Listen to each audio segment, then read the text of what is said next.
one of the challenges we've had with Iran is that they have looked at this administration and felt that the administration was not as strong as it needed to be. I think they saw weakness where they had expected to find American strength.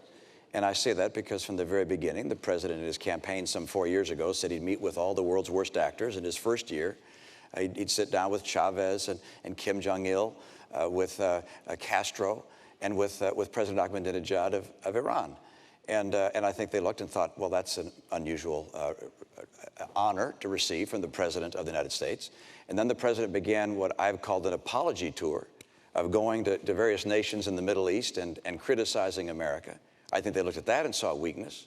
Then when there were dissidents in the streets of Tehran, a green revolution, holding signs saying, "Is America with us?" the President was silent. I think they noticed that as well.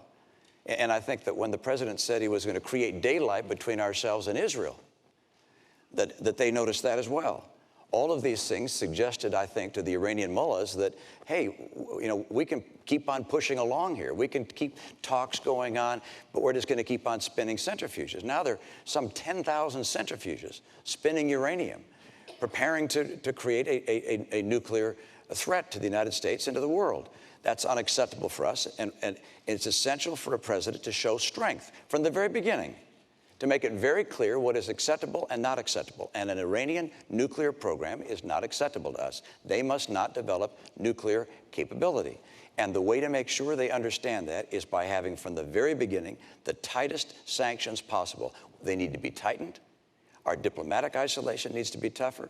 We need to indict Ahmadinejad. We need to put the pressure on them as hard as we possibly can. Because if we do that, we won't have to take the military action. Bob, let me just respond. Nothing Governor Romney just said is true.